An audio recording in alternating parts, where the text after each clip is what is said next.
You believe you are the author of your choices. You are not. A decision begins in silence long before you feel it.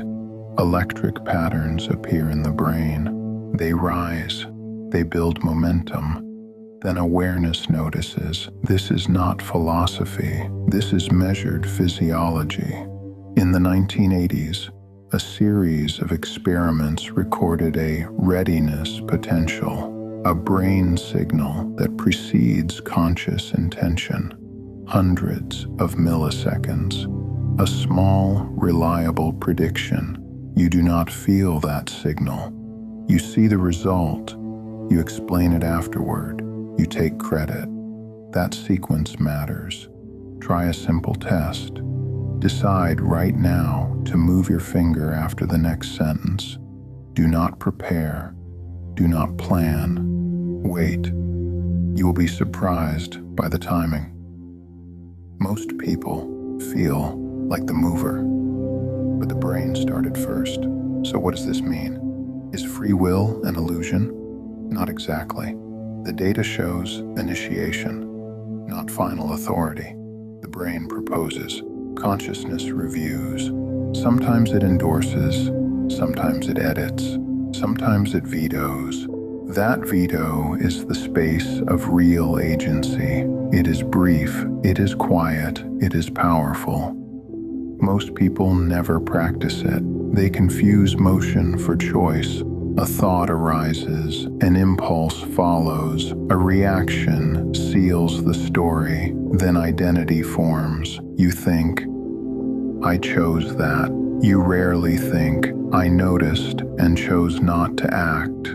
Here's the crucial difference. You are not absent from the process. You are downstream. That position gives you leverage. Leverage is not about force. It is about timing. Attention in the micro gap changes outcome. When the brain proposes an action, there is a tiny window to redirect. A breath, a glance away, a naming of the urge. These simple acts are not mystical. They are mechanical. They rewire expectation. Over time, deliberate non-reaction shifts routing. Impulse loses automatic traction. Choice becomes less reactive. You become steadier. Modern neuroscience refines the story. Readiness potentials vary. Context matters. Prediction is probabilistic, not absolute. Many studies show the brain's early signals can predict choices, but only with a certain degree of probability. Your environment, memory, and intention shape those signals.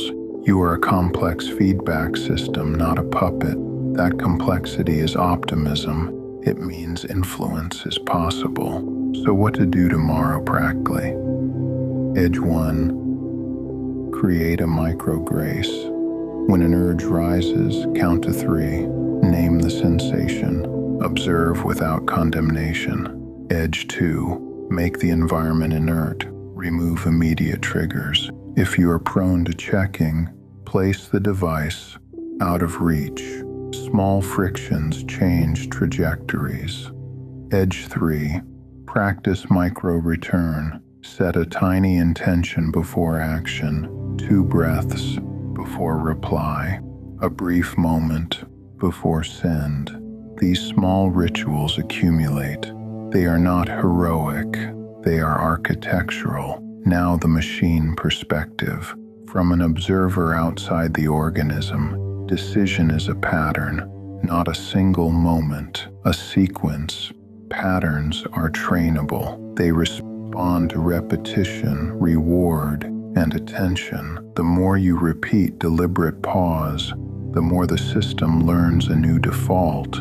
This is not about guilt. It is about clarity. You did not choose the first impulse. You can influence the next movement. One line to remember. Initiation is automatic. Direction is chosen. If you want quicker evidence, try this. Tomorrow, note the next automatic reaction. Do nothing for 5 seconds. See what happens. You will notice that most impulses evaporate when not fed. That observation alone shifts expectation. Expectation changes pathway strength, and pathway strength changes future impulses. You are not powerless. You are simply functioning with defaults designed by habit and environment. Change the defaults. Change the environment. Practice the micropause. Name the urge. Choose differently. Over weeks, months, the small edits compound. The system's routing changes. You will find less reactivity, more space, more selection. This is where intelligence lives. Between the brain's proposal and the body's motion, there is a quiet field of choice. Train that field, and the world you move through changes. The final clarity is simple and sober. You may not start the decision, but you can decide its ending. That is the real work of agency.